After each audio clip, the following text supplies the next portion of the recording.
Panginoon. Tandaan niyo po, kung anumang bagay na hindi sapat sa atin, ang Diyos po ang nagsasapat at nagpupuno sa mga bagay na yan.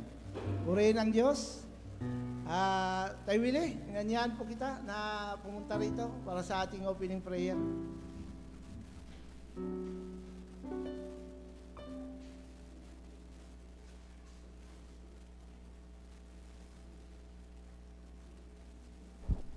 Isang masaya at mapagpalang araw ng Panginoon sa bawat sa atin.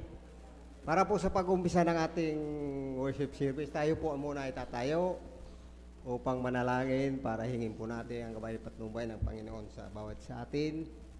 Tayo po ay manalangin. Panginoon naming Diyos na pinakamakapangyarihan sa lahat, nagpapasalamat po kay Panginoon sa araw na ito, sa pagkakataon na ipinagkaloob niyo sa bawat isa para makadalo po kami sa aming pagtitipon. Nagpapasalamat po kami, Panginoon, sa panibagong kalakasan, ganun, Panginoon, sa pag-iingat niyo sa amin ng buong isang linggo. Panginoon, sa oras pong ito, hiling po namin, Panginoon, ang gabay na patnubay ng inyong banal na Espiritu sa bawat sa amin. Sa aming gagawing pagsamba, ganun, Panginoon, sa aming pag-aaral ng inyong salita. Hiling po namin, Panginoon, ang paglilinis ng puso ng bawat sa amin para maging karapat-dapat po kami sa gagawin ng pagsamba sa buong maghapon.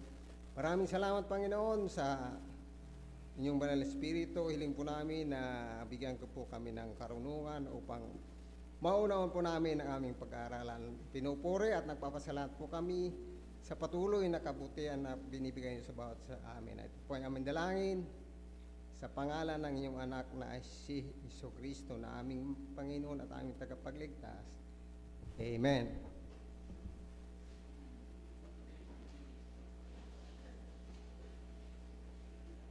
At tinatawagan ko po si Brother Don at tayo po'y pangunahan niya sa isang awitin.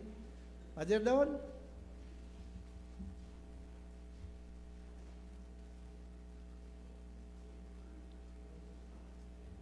Salamat po.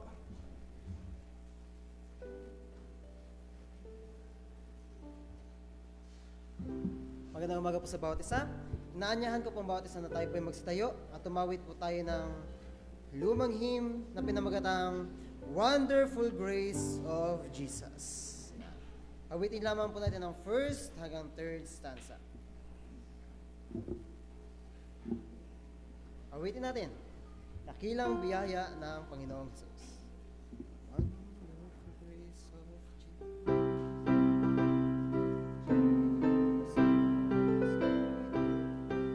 Wonderful grace of Jesus in the first stanza now. Sing, wonderful grace of Jesus, greater than all I see. How shall my tongue describe it? Where shall His grace begin? Taking away my burden, setting my spirit free, for the wonderful grace of Jesus.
ay magsikamayan at tumawid po tayo ng ligaya ng buhay. Dalawang chorus. Ligaya ng buhay, magkamayan ng bawat isa now. Ligaya ng buhay, kung kilala mo si Kristo. Ligaya ng buhay, kung siya'y manunubos mo. Babaguhin ang iyong buhay kung siya ay makamtan. Ang maging kay Kristo ay tunay na ligaya ng buhay. Second chorus now. At siya ay babalik upang tayo'y kanyang kunin. At siya ay babalik upang dalhin sa buhay. Kaya ikaw kaibigan, magbago ka ng iyong buhay. Ang maging kay Kristo ay tunay na ligaya ng buhay. Manatili po tayo nakatayo at umawit po tayo ng isang awitin. Manatili tayo nakatayo at awitin natin ng The longer I serve Him, the sweeter He grows. The longer I serve Him, the sweeter He grows. Dalawang versikulo lamang po ito.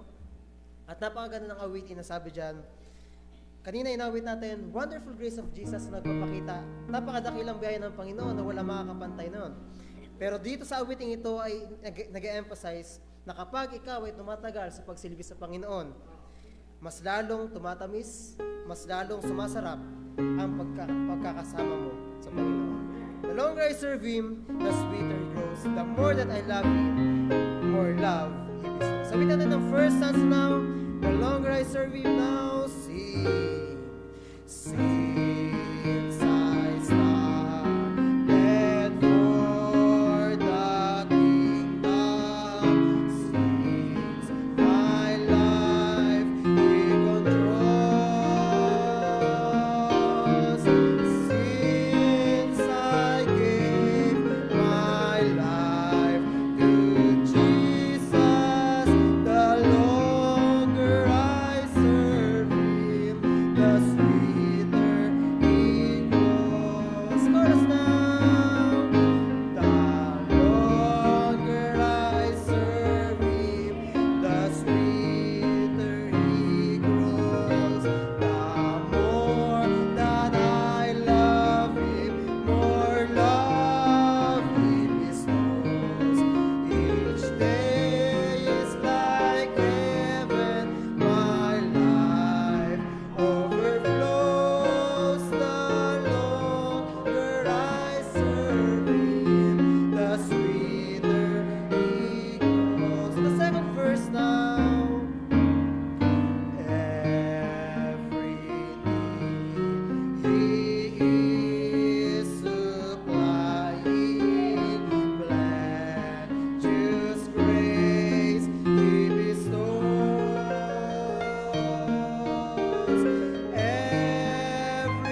magsiupo. MC please.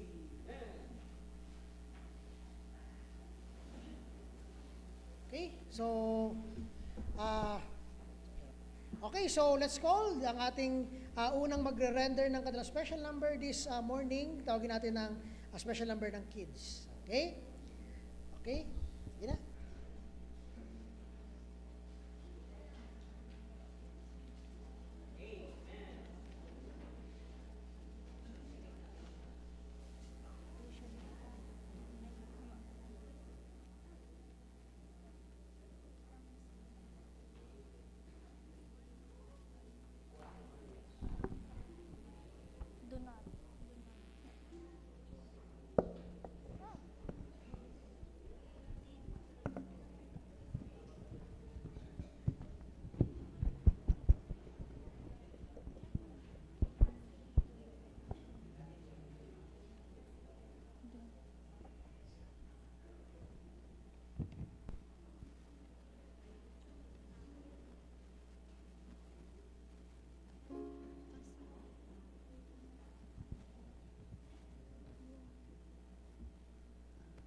Ang kakantahin po namin ay He Paid a Debt.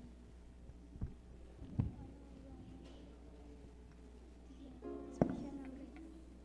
Romans 6:23. For the wages of sin is death, but the gift of God is eternal life through Jesus Christ our Lord.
Amen. So, ayan.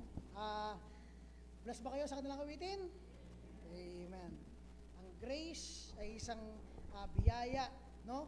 Ito ay isang bagay na hindi natin dapat matanggap pero binigay sa atin ng libre at walang bayad. Anong kailangan mong gawin? Mga kaibigan, si Kristo na ang gumawa ng lahat. No? Kaya ang ating response is ganito lang. Repent and believe. wala nang iba pa. Ngayon po ay tatawagin ko ang pangalawang special number. Okay, at tawagin ko si Dana para i-render ang kanyang special number. Okay? Hello.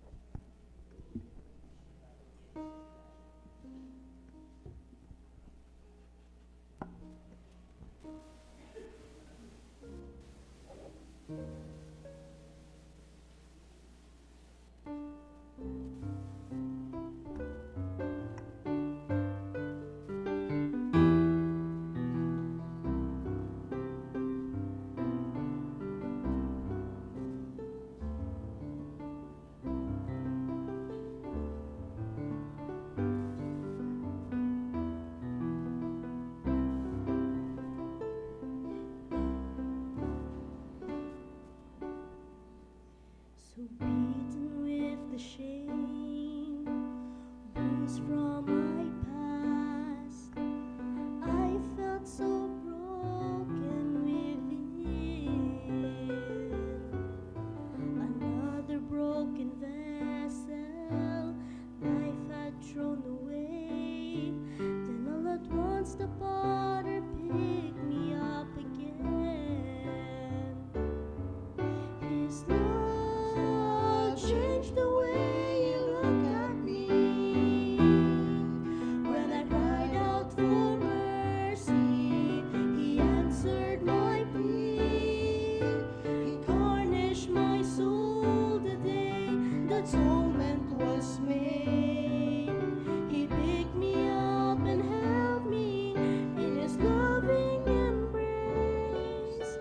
Now I become an ornament of grace. He looked through my shame, deep in my soul, to something that was precious to Him. A shattered life so helpless and lost along the way, but the hand of mercy made me whole again. His love changed the way He looked at me. When I cried out for mercy, He answered my plea.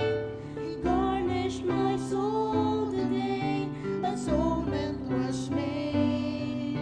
He picked me up and held me in His loving embrace. Now I become an ornament of grace. His love changed the way He looked at me. When I cried out for mercy, He answered my plea. He garnished my soul the day atonement was made. He picked me up and held me in His loving embrace. Now I become an ornament of grace. He garnished my soul the day the atonement was made. He picked me up and held me in His loving embrace. Now I become an ornament of grace. Now I become an ornament of grace. Now I become an ornament of grace.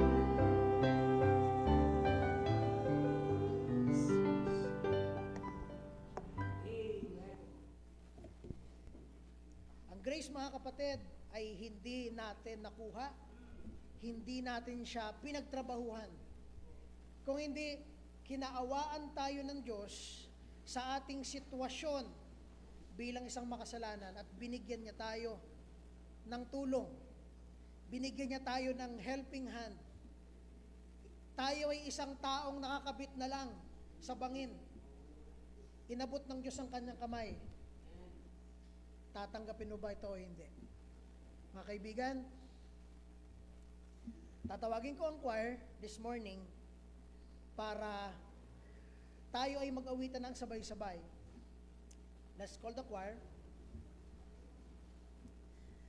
Ang una po naming awitin ay kakantahin natin ng sabay-sabay. At ang pangalawa naming awitin ay titled, Christ Receive It, Sinful Man. Tatawagin ko po si Brother Don para ilid tayo sa ating congregational singing.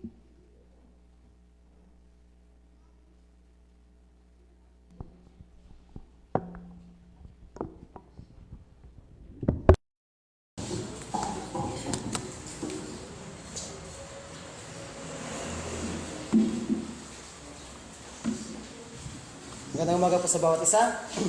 At bago po umawit ang choir, ay inyahan ko po na tayo pong lahat ay magsitayo. At awit muli tayo ng nawit ang choir last Sunday na pinamagatang A Message Sweet. A Message Sweet na isinulat ni Fanny J. Crosby na inihayag ang hiwaga ng kaligtasan. Ang hiwaga kung saan tayo ay pinalaya mula sa buhay na wala sa Panginoon. Ang kaligtasan ay pinagkaloob ng Panginoon ay hindi dahil sa ating mga mabubuting gawa. Alam naman po natin ito, di ba? Hindi dahil sa ating mga mabubuting gawa, hindi ito dahil sa reliyon na ating kinaaaniban, kundi ito ay dahil sa pag-ibig na kaloob sa atin ni Jesucristo. Ngayon ang tanong, gaano ba kahalaga para sa iyo ang pag-ibig ng Diyos? Ito ba ay napakahalaga sa puntong binabago nito at inaayos ang iyong buhay? Tandaan po natin, iniligtas tayo ng Diyos, ngunit ang tugon dapat natin bilang mga iniligtas ay isang buhay na puspos ng pagpupuri, awitin at kagalakan sapagkat binago na ng biyaya ng Diyos ang ating puso. Kawitin po natin A Message Sweet by Fanny J. Crosby. Awitin naman ang first hanggang third stanza. First stanza now, sing a message sweet is born to me, all brings a joy divine, a wondrous message glad and free, that fills this heart of mine. I'm saved by grace alone, through Christ's love I claim. No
sa witing yan. Manatili tayo nakatayo. And, please.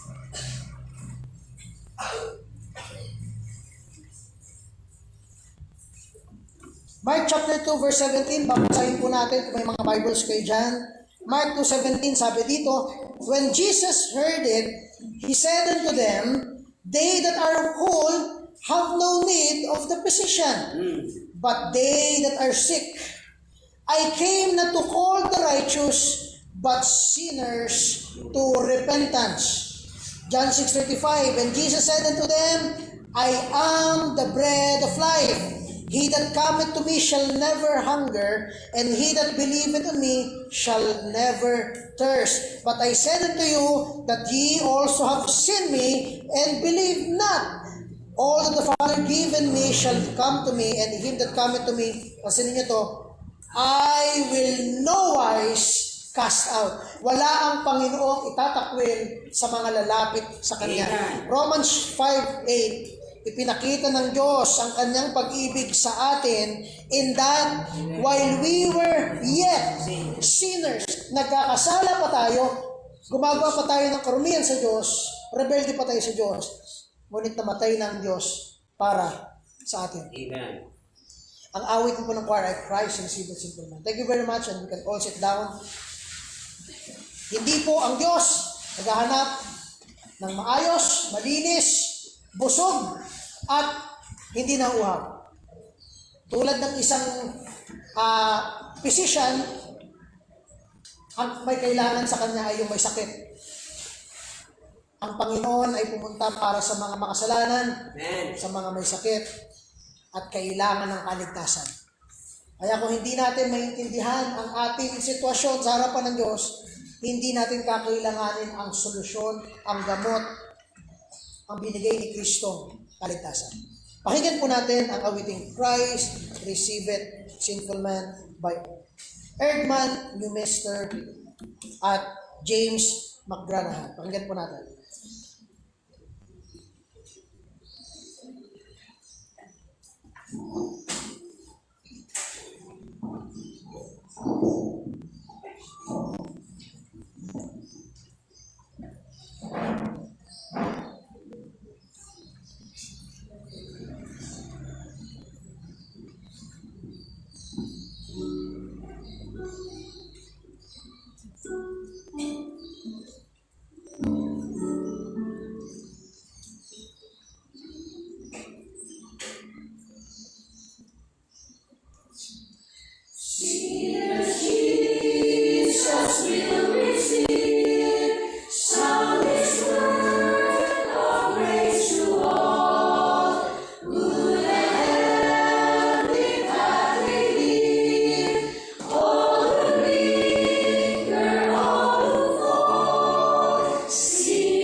Glory to God.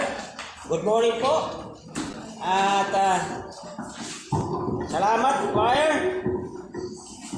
Lagi natin tatandaan, ang awitin ay sasakyan papunta sa pagsamba.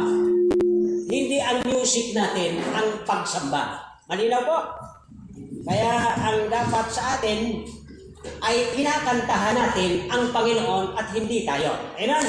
So napakaganda. Ako po yung nag-bless sa inawit ng choir because God received simple men. At tutuloy natin, ang buhay Kristiyano ay hindi madali. Hindi madali maging Kristiyano, madali magtanggap. Sabi nga ninyo, tinanggap ko ang Panginoon. Pero nung tinanggap niyo ang Panginoon, na ipamumuhay ba natin? Ang dali magsabi, Christian ako, pastor. Ang tagal ko ng Christian. Na ipamumuhay ba natin? Amen. Oh, si pastor ko, bisa pala, naniniro mo na. Hindi po, nagpapaalala lang. Amen. Madali maging Kristyano, madali magsabing, nagbabasa ako ng Bible, nagpipray ako, nagtuturo ako sa mga anak ko. Pastor, ang katotohanan, mga anak ko, pala simbahan yan, pala panalangin yan eh. Ang tanong, pag nasa school sila, yung naituturo mo ba ang lumalabas sa buhay at bibig nila? Ba't walang sumasagot? Di ba, pag nakakausap mo sa teacher, ay madam, sir, ang bait ng anak mo, nagkukuot ng verse, nagtuturo sa ka-classmate niya. Di ba? Kaya madali po maging Kristyano sa bibig. Mahirap ipamuhay. Amen? Sa simbahan, pagka ganito, ang mga pastor po, mga tao lang. Okay? Pag medyo nasaktan na nakarin, nami-personal ito. No! Tingnan nyo ang word of God, hindi yung nag-preach. Amen! May mga sinong walang Bible, bibigyan natin. Sinong walang Bible? Kasi may sa kadalasan, nagtuturo si Eva at Adan sa sarili na, yung bigay na pong babae sa akin, Panginoon, siya may sala. Sabi naman ng iba, Panginoon, yung lalaki may sala. Ganun na lang ba tayo lagi? Magmula sa garden hanggang sa ating panahon, ganun na lang ba lagi? Kaya tatanungin ng Panginoon, asan ba kayo? Amen. So ang ating lesson po, chapter 15, from verse 7 to 21, hindi, bakit pastor hindi ka umaalis yan? Ang lalim-lalim ng doktrina lang yan. Hindi po malalim. Sabi ko sa inyo, habang tayo po ay magbabalangkas pag umaga, pag uwi, basahin ulit pa ulit-ulit. Yan po ang aming trabaho bilang mga men sa loob ng simbahan. Sa loob ng palikagsin natin, 5 araw, basa ka, basa, 3 araw, paulit-ulit. Sa loob ng 1 araw, magbasa ka ng 100 times yung paborito mong verse. Ulit-ulitin mo. Pangatlong araw, magsulat ka. Ang dami mo maisusulat yan. At yung naisulat mo, ituro mo sa mga anak mo. Yun po ang sikreto ng Bible. Kaya tayo mga Kristyano, madali magsabing Kristyano ka, mahirap umuhay. Bakit? Hindi mo naman naiintindihan yung binasa mo. Binasa mo lang, gayon na lang, pag-ibig ng Diyos sa libutan, ibigay kang bugtang ng anak. At sino mo tumakap tinanggap po ng pastor eh? Ang tanong, nagbago ba ang buhay mo nung tinanggap ng Panginoon? Ano po sagot? Parang garbol yung sagot niya eh. Ang tanong po ay, nung binasa niyo po ang Biblia at nakilala niyo ang Panginoon, nagbago ba ang inyong buhay sa magbabasa ng salita ng Diyos?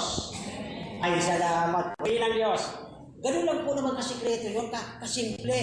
Pag nakita mo na sinusunod mo ang salita ng Diyos, hindi yung sinasabi ng pastor, sinusunod mo ang salita ng Diyos, sinusunod mo ang nais ng Diyos, mayroon pong maganda ang blessing sa sinasabi ng Biblia. Hindi sinasabi ng tao. Okay po, magsara po natin, basahin natin, magstayo po tayo lahat. From verse 7, Genesis, Kapitulo 7, talataang 7 hanggang, Kapitulo 15, talataang 7 hanggang 21. Okay, at least natagalog ko na. Kapitulo po ay 15. At harinawa ay bago matapos ang series sa buhay ni Abraham, Genesis po. Genesis 15, chapter 15, from 7 to 21. Kaya hindi na natin tapusin hanggang 7 to ano lang tayo. Kung hanggang tayo natin saan. Po? Nandiyan na po ba lahat? Okay. Ano kayo ha? Okay, so, ready na po? Babasa natin from verse 7 kasi natapos natin last Sunday ang 1 to 6. Yun yung salita ng Diyos dumating sa Kristiyano, dumating kay Abraham. Ngayon naman kaya, ano naman kaya ang salita ng Diyos na dumating sa Kristiyano? Okay, verse 7, sabay-sabay. Go. And he said unto him, I am the Lord that brought thee out of Ur of Chaldees to give thee this land to inherit. Okay? And he said, Lord, that whereby shall I know that I see it? Nagduda ba siya? Hindi po, hindi siya nagdududa. Curiosity. Okay? And the next, take me at 3 years old, and a she-goat of 3 years old, and a ram at 3 years old, and a turtle dove, and a young pigeon. Pinaghahanda po siya. Nakikinig ba kayo mga kabataan? Dapat ngayong mga elementary at high school kayo, dapat pinaghahanda kayo kung ba't kayo nasa simbahan ganito, pinaghahanda kayo ng Diyos. Pag mayroon siyang iniutos, susundin ba natin o hindi? Uy, hindi na naiintindihan. Anyway, next verse po. Next. And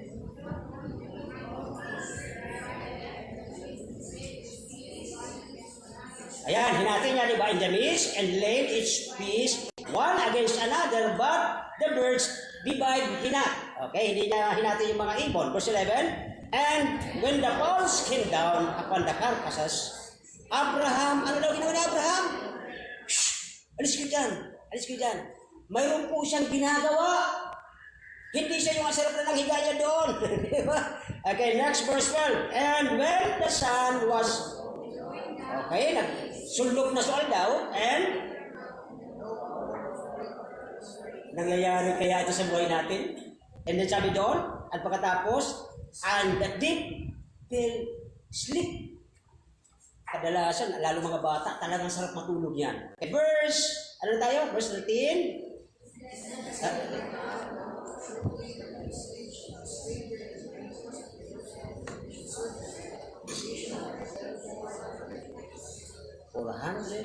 Years, verse 14, and also that the nation whom they shall serve will I judge, and afterward shall I come out with a great substance. So dito lang muna tayo para mabigyan natin ng haba ang pagbubulay-bulay.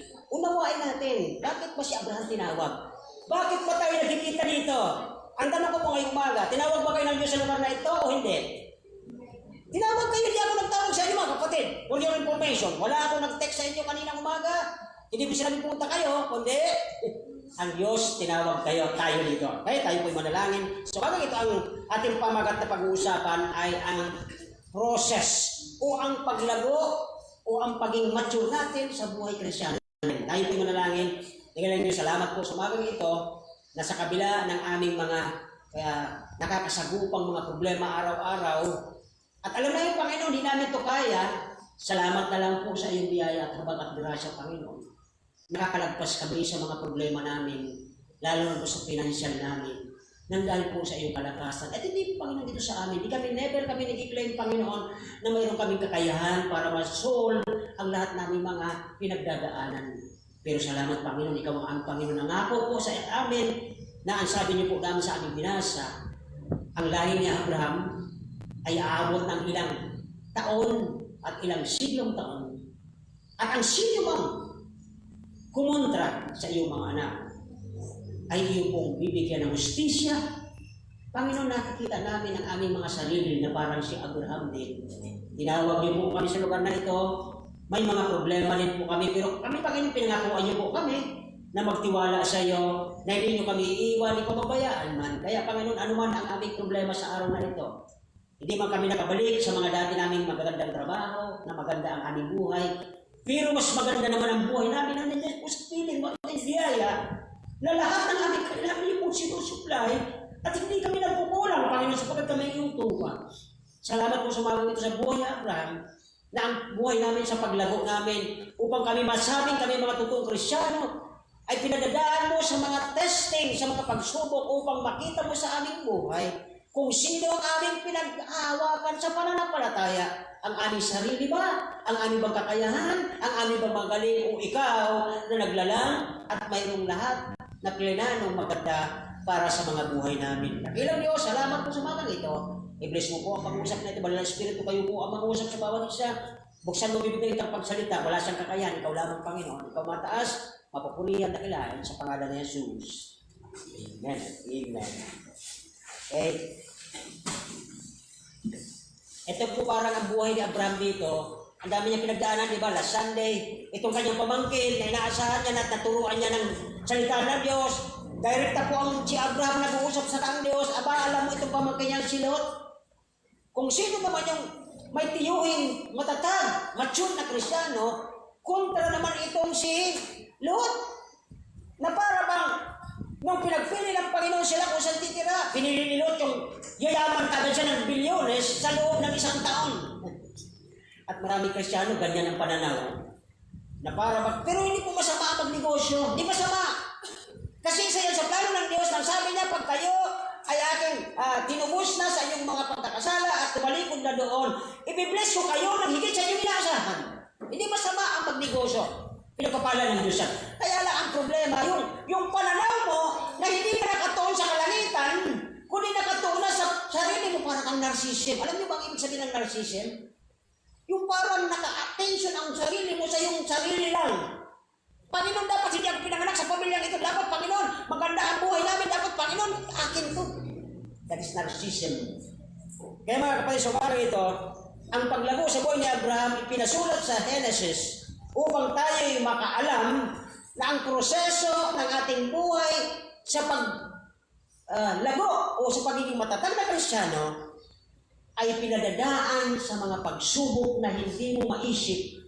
Minsan nagtatanong kaagad tayo mga Kristiyanong panahon natin ngayon, Lord, mahal mo po ba ako? Naalala ko tanong ng Panginoon kay Pedro Pedro, mahal mo ba ako kaysa sa iyong trabaho? Pedro, mahal mo ba ako kaysa sa iyong pamilya? Pedro, mahal mo ba ako kaysa sa mga kasamahan mo ito? Sabi ni Pedro, nag-wisip si Pedro, sabi niya, Panginoon, alam mo naman Ganun pa yung makasagot. Minsan mga Kristiyano ganun. So, umpisa natin, there are 3 things from verse 7 to 8. Okay? Mayroon pong concern sa pananampalataya ni Abraham. Ipalagay natin ngayong umaga. May concern ang Diyos sa pananampalataya mo ngayong umaga. May matututunan ka kung bakit ka nandito. Hindi ko po kayo tinawag at ang Diyos ang nagpadala sa inyong mensahe ng puso ninyo. Atin ako doon para magpasalamat, mag-worship, magbigay galang sa Panginoon na nagbibigay sa akin ng lahat. Kaya po nandito tayo, hindi po ang inyong lingkod ang nagtatawag niyan, ang Panginoon. From verse 7 to 8, ang concern sa pananampalataya ni Abraham. Mayroon ba tayo makukuhang aral sa pananampalataya niya? Ang pangalawa po, from verse 9 to verse 11, challenge, hinamon ngayon ang pananampalataya ni Abraham. Kaya dito medyo didiyan ako makaunti. Sapat meron po tayong baptism, purihin ng Diyos. Minsan ang tubig sa baptistry ay hindi gumagalaw. Sa biyaya at habag ng Diyos. May mga ginamit, may nagpagamit, at ang Diyos ang dapat mapapurihan, may susunod sa Panginoon sa araw nito. Katulad ni Abraham, hindi niya alam ang pupuntahan ng lugar. Sabi ng Panginoon, Abraham, umalis ka dyan sa lugar mo. Dalhin mo lahat ng asawa mo, ang asawa mo, lahat ng pamilya mo, lahat ng mga ganit mo, lipat ka dun sa lugar na hindi mo kilala. Kaya itong mga men, pag kami po nag-meeting dyan, o sino ba dito ang mga taga rito? Wala, lahat naman tayo pinapunta rito. Hindi naman natin kilala itong lugar na ito Tawanan kami mga men. Bakit? Ay, hindi kami mga taga rito Blessing kayo na taga rito talaga. Si Brad, natatawa na dahil hindi siya taga rito, taga Mindanao din ito Diba, biruin mo yun. Ang lalayo. Bakit tayo pinabalik dito? For the purpose of God, sabi ng Romans 8, all things work together for good. To them that, love God! Yung mga yung umiibig sa inyo sa kanyang binibigyan ng pagkakataon na pagplanuhan ng maayos at napakaganda na kalamboy. Kahit sila dumadaan sa testing na sabi ng Panginoon, ano ba to? Parang wala na mangyayari. Hindi mo alam. Sa kabila ng pananaw mong mababa, ang plano ng Diyos ay napakayaman sa grasya na minsan na nagluluha ka dahil hindi mo alam na hindi mo inaasahan dumating. Amen! Yan po ang katotohanan dito. Kaya dito po ay sa verse 12 to 21, ay nagkaroon ng confirmation ang katotohanan na pinagtibay na ang pananampalataya ni Abraham kahit saan siya pumunta. Kasama niya ang Diyos, hindi ang inyong pastor. Hindi siya kasama lagi. Kundi ang ating pastor, ang Panginoon, ay lagi tayong kasama. Every day na buhay natin, na ang sabi niya sa Romans, if God be for us, ano sabi niya? Sino? Sino ang against sa'yo? Oo, lubog na lubog ka sa problema, pagsag na pagsag ka, hindi mo alam. God is able. God is powerful. Hindi po nila kilala ang Diyos natin. Abraham hindi niya kilala lubusan, pero nakilala niya. Maya magsasalita, Abraham, sabi ng, and the Lord, and the word of God come to Abraham. Kaninang umaga, dumating ba sa inyong mga buhay ang salita ng Diyos? Kaninang umaga, sino po ano? Dumating ang salita ng Diyos kaninang umaga. Sino? Amen. Mayroon nag-devotion. Bakit? Pagbukas ng inyong mga mata sa umaga, hindi yung cellphone. Pastor, nandoon kasi yung Bible. Walang question doon. Okay? Pero mas prepared ko ito. Bakit po? Pag sa cellphone kasi, pagbukas mo, okay, may presyo na pati itong monitor ko. May presyo na eh. Pagbukas mo ng mata, pagbukas mo, nakita mo kagad yung cellphone, ang una mong hahanapin, ano ang message ngayon? Baka may emergency. Di ba? Ganun naman tayo Pilipino, pero alam hindi nyo alam. Di ba pag may emergency, call unto me, Jeremiah? Idadayan mo yung 333. Yan po ang pinaka-hotline ng Panginoon. Jeremiah 333. Alam, dyan lang yung kinuha po ng mga ano natin, mga rescue. Yung ganyang number. From the Bible. Alam mo rin sa pagkukupihan yan. So, balikan natin din sapagkat meron po tayong baptism ngayon. Bibilisan ko lang ito. Ano po ang concern sa pananampalataya ni Harap? Ano ba ang concern ng Diyos? Ano ba ang concern ng Bible sa pananampalataya ngayong umaga? Young people, makinig kayo. Ano ang concern ng Diyos? Bakit kayo sinasama ng magulang niyo sa pagpupunta sa Sunday School? Amen. At malay nyo, isang araw, kaming dalawang magkapatid na laging bitbit ng tatay namin, hindi kami mga pioneering sa pagpapastor. Pero sa awa at biyaya ng Diyos, parehas kami may hawak ng simbahan. Ito yung natatandaan ko pa noon, baka siguro mga 6 years old ako, binibitbit kami ng tatay namin, hindi pa baptiso na. Kami dalawa maliit. Binibitbit kami ng tatay. Pero nung siya po kinuha ng Panginoon sa pamagitan ng electric shock, siya po nag-aagaw ng ulan, tubig ulan, kasi upland yung kanyang kinukultivate. Kailangan yung tubig, siyempre open field at malakas ang ulan, makapal ang tubig sa palayan, ang kuryente po, dadaloy yan dyan lahat. So, namatay siya doon dahil sa sobrang kuryente. Yung kalabaw hindi naman namatay, kasi buhay din siya na ginagamit niya. Ang ibig ko sabihin mga kapatid, kahit anong takot mo at anong tago mo sa kamatayan, kapag oras natin, ang sabi ng Biblia, tayo mga Kristiyano, ang kamatayan ay isang gain kapag kinabangan. Bakit? To be absent from the body is to be present. Ay, bakit kayo pag nalungkot sa presensya ng Diyos? Ang iba ayaw, parang mas mahal nila ang lupa. Huwag kayo magagalit doon. Okay, so dito po ay from verse 7 to 8. Sabi po ng verse 7 ay ganito. Okay, lumilipat siya. Verse 7, and they said unto him, I am the Lord that brought thee out of Ur. Diba? Pinaalis siya doon. Alis ka dyan, Abraham. Punta ka sa lugar na gusto ko sa iyo. Kaya po huwag kayong mag-iisip ng masama sa Panginoon. Ba't kami napunta rito? Parang hindi kami mabubuhay dito. Ay yung dati natin kinasanayan sa city. Ang tawag ba ngayon sa modern ay simentadong gubat. Alam niyo ba yun? Alam ko, nakikinig kayo ng drama eh. Doon yung nagmula. Pag sinabing simentadong gubat, ang mga ahas doon ay mas tuso kaysa sa wild. Alam niyo yun, di ba? Kaya nga simentadong gubat eh. So, galing kami doon. Mga anak ko, alam nila, pagpunta nila sa Toy Kingdom, alam nila. Pero dito ngayon, wala na yon. Iba na ang buhay namin ngayon. Sapagkat ang ginagawa namin ngayon ay ang dapat nalulugod at ang natutuwa, hindi kami mag-aanak, kundi ang Panginoon na aming pinagsisilbihan. Ganun din po ba ang iyong pananaw? In Abraham did, nung siya po'y tinawag, wala na ang kanyang mga kabarkada doon sa lugar. Pumunta siya sa bagong lugar na tinawag ng Diyos doon para sa pagpapalain. Alam niyo ang nangyari? Pati yung mga tauhan niya, mga hayupan, dumami ng sobra. Pati yung kanyang pamangkin, naging sakim na. Nag-aaway-aaway yung mga tauhan at yung mga hayupan nila ay sobrang dami. Kasi saan sila pumunta? Because God blessed those His child na mga obedient sa Kanya. Kahit sa ating mga pamangkin, sa ating mga anak, di ba? Pag masunuri anak mo, mayroon kang gift.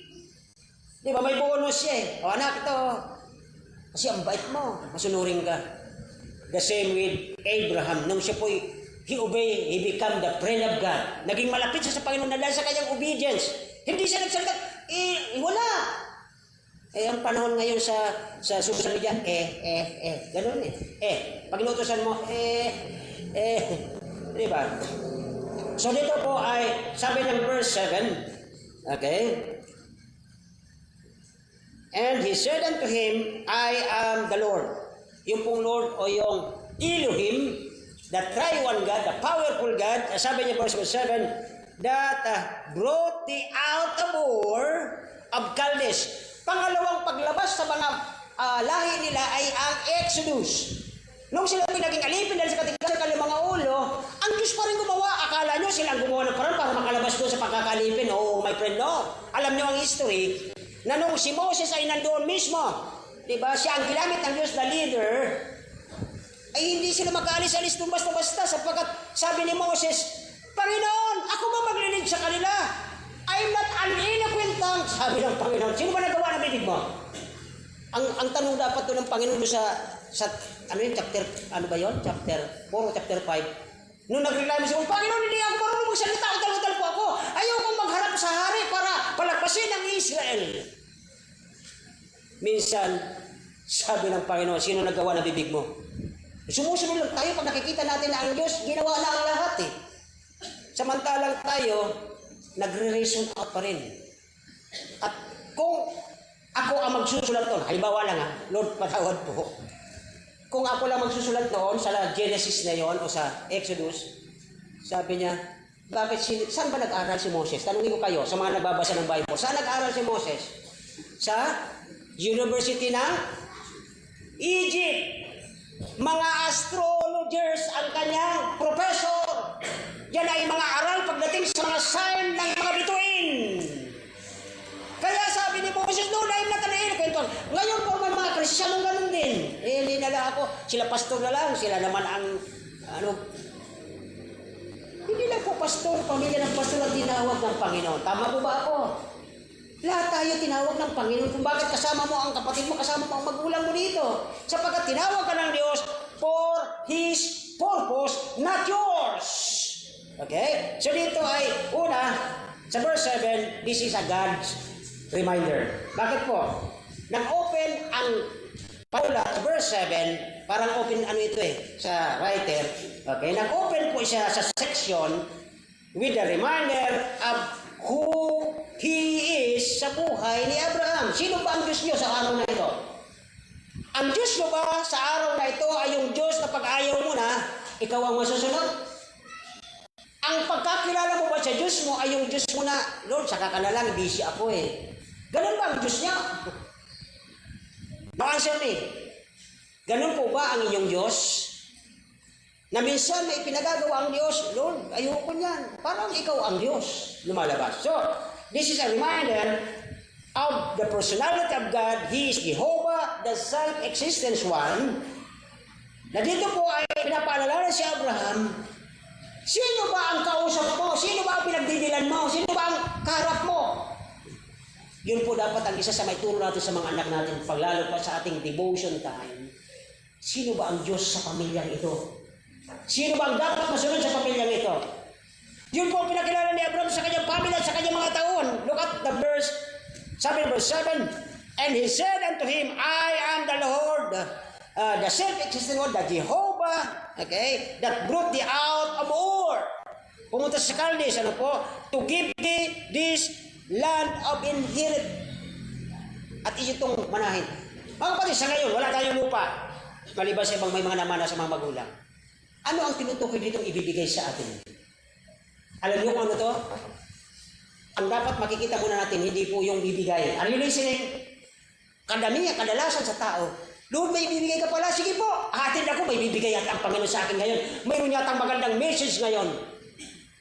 Di minsan, ang ginagawa natin, nagpapansin tayo, napaka-dry naman ang simbahan ito eh. Huh? Dapat nagpunta tayo doon sa church. Ano ba ang nais ng Diyos sa atin? Hindi yung anong nais ni Pastor, no! Hindi ko kayo pag-aari. Pag-aari kayo ng Diyos. Ako'y under shepherd ng Panginoon. Na ang sabi niya, pakainin mo sila, palaguin mo sila, upang malaman nila kung sino ako sa buhay nila. And that is why, sabi ng verse 7, nagpakilala ang Diyos. Sabi niya sa verse 7, and He said, I am He. Okay? And verse 8. Okay? Kaya dito po, ang number one papasin natin ay ang kanyang persona, Jehovah. Okay? Hindi mo makukontrol ang buhay mo kahit saan ka pumunta. And by the way, alala ko tuloy ang ating sinusuportang pastor, aking friend, Pastor Ronnie Gabarda, talagang ayaw kong pakita po siya, bawal yon. Parang naalala ko si Pastor Daria, ng ano niya, may tubo, hindi kumikilos, di unconscious siya. So mamaya po kung may gusto kayong tulong, at maliit lang, dadagdagan ko po yun kasi sinusuportahan naman siya. Lagay nyo lang for Pastor Ronnie Gabarda. Lagay tulong, maliit lang, di kailangan malaki. Makita lang ang pagmamahal natin sa mga malabda. Amen? Mahal nyo ba ang mga tao ng Diyos? Ang mga tapagsalita ng Diyos? Pakita natin po. Okay, so dito po ay it would do good to remember that Jehovah God, He was here sa buhay natin bilang mga Kristiyano sa lugar na ito. And ano mang kailangan natin, everything that we need, He is in control.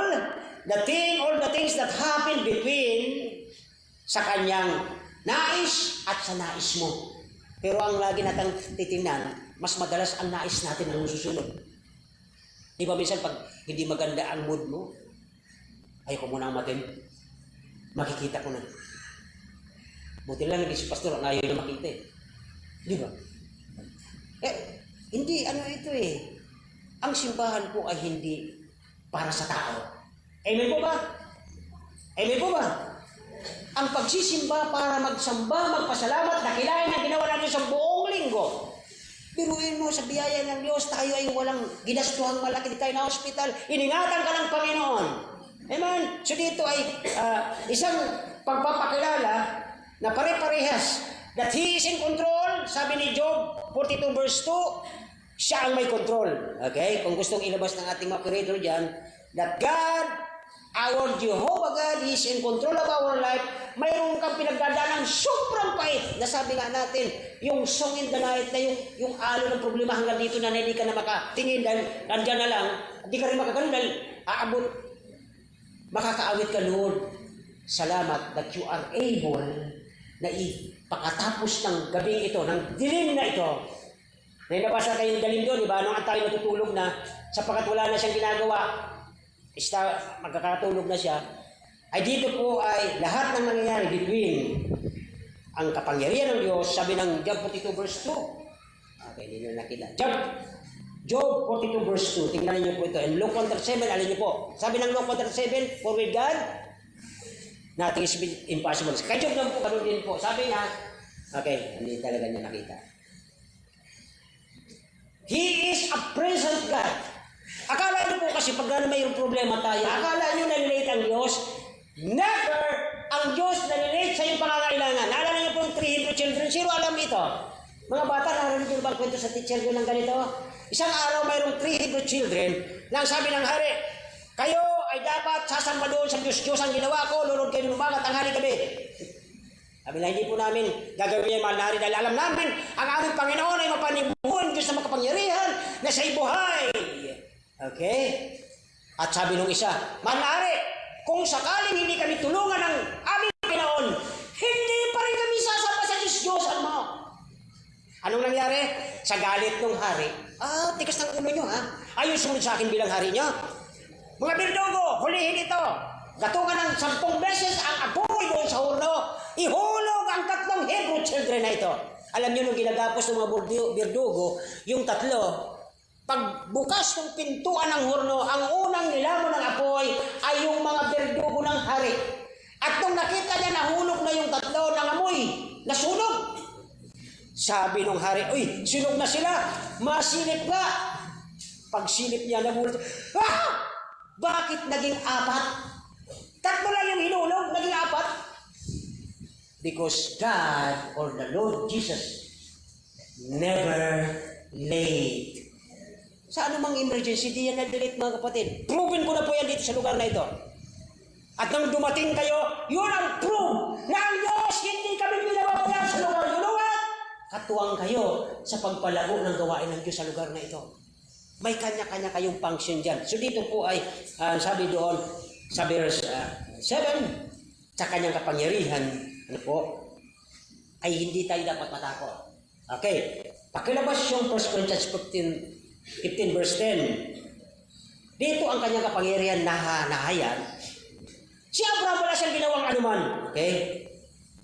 Sapagkat, sabi niya siguro, kung pupunta ako doon, lalo hindi ko kilala yung lugar na yon. Kasi baguhan siya po sa lugar. Tinawag siya ng Diyos doon, pinalis siya, sapagkat parang ang ibig sabihin po ng kasulatan, na tayong pa-Kristyano, binago na ng Diyos, tama? Pero yung puso natin, nakadikit doon sa mundo, doon sa galaw ng mundo, parang hindi ka nagbabago. Kaya pinaalis siya sa lugar, at sumunod naman si Abraham. Ang tanong ngayong umaga, nung kayo po ay naging Kristyano, kilala niyo ng Panginoon, nagbago na ba ang buhay niyo? Nawala na ba ang puso niyo doon sa kamunduhan? Yun po ang ibig sabihin ng verse 7 hanggang verse 8, mga kapatid. Okay? Kaya dito po ang kanyang pangyayari, sabi ng 1 Corinthians 15 verse 10. Ano po? Kung nasaan tayo ngayong panahon ito, where we are all product of the Lord's work sa buhay natin. Kung bakit kayo nandyan sa lugar na yun, Pastor, hindi maganda kinalagyan ko. Gawain ng Diyos yun. Bakit? May plano siya na kapag napagkatiwalaan ka sa maliit na lugar na yan, are you listening? Pastor, hindi pa nga umuubra eh. Nag-uumpisa pa lang, yes. Sinusubok ng Diyos kung mapagkakatiwalaan ka dyan. Sa kanya pagkakatiwalaan sa napakalaking bagay. Amen po ba? Naunawahan niyo po. Ibig sabihin dito ni Abraham. 1 Corinthians 15 verse 10. Wala nang kritik yan. Pakilabas po, 1 Corinthians 15:10. Okay.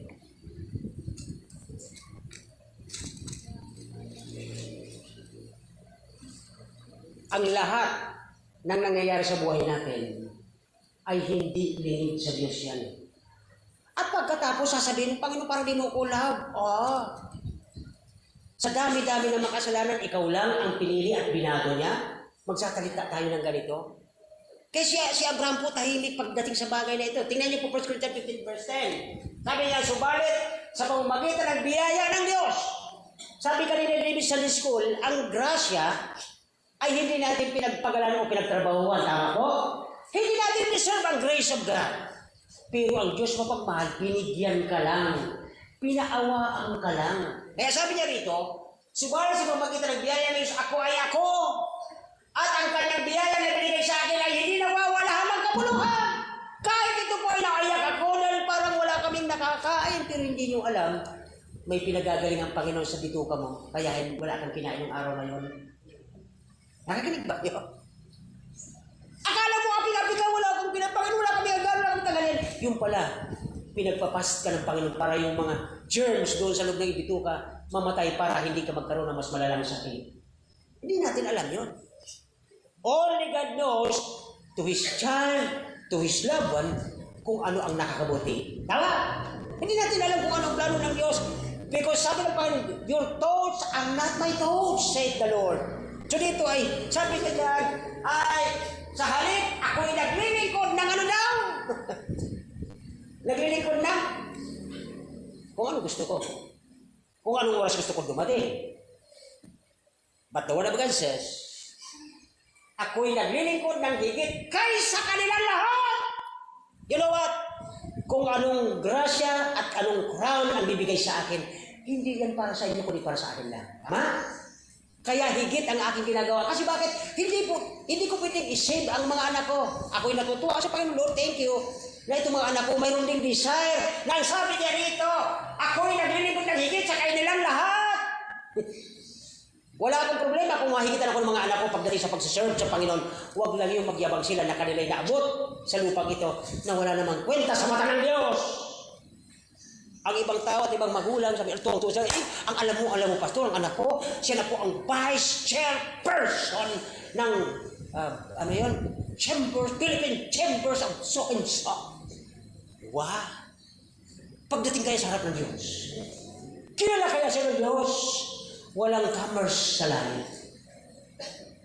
Walang chambers doon. Only hell. Mga kapatid, isang nakakalungkot na bagay, pag tinawag ka ng Diyos sa isang plano niya, dapat obedient tayo. Well, gusto ko itong ipakain sa iyo ng talagang masarap nito. Ang oras ay tumatakbo. Verse 8, ano ang response niya, Abraham? Ngayong umaga, anong response niya pagka ganito? Kung bakit tayo tinetesting ng Panginoon sa ating pananampalataya para tayo maging matatag, para tayo maging malulusog ng mga Kristiyano na hindi na tayo inuutusan at hindi na kayo pagsasabihan. Sabi ng verse 8, okay, sabi ng verse 8 po mga kapatid, and he said, Lord God, saan? Siya lang, paano ko ito malalaman? Hindi po siya nagdududa. Okay? Ang iba kasi sabi na tinatanong daw ang Panginoon dito, pini-question, no, my friend, no. Okay? Si Abraham po ang kanyang expression, hindi doubt, hindi pagdududa, kundi ang kanyang tanong ay curiosity. Lord, paano yun? Hindi siya nagdududa. Lord, paano mangyayari? Okay? Siya po ay nagtatanong sa Panginoon kung mas maraming impormasyon sapagkat wala siyang alam bago siya sa lugar. Tama po ba ako? Pinalipat lang siya ng Panginoon doon. Tayo pong mga dayo dito. Pinalipat lang. Wala tayong alam sa lugar. But the Lord said, okay, hindi niya minamayin yung mga tao doon sa paligid, mga kapatid. Sapagkat dito, sabi ng James 1, 5-8, alam niyo yun? Okay? Ano sabi doon, James chapter 1, verse 5-8? Okay, tingnan natin. Kung ang sino man sa inyo ay nagkukulang ng karunungan, humingi sa Diyos. Diba? At sabi pa niya, magbibigay ng sagana sa lahat ng nanunumbat. Okay? At iyon ay bibigay sa kanya. Next verse. Okay? 7.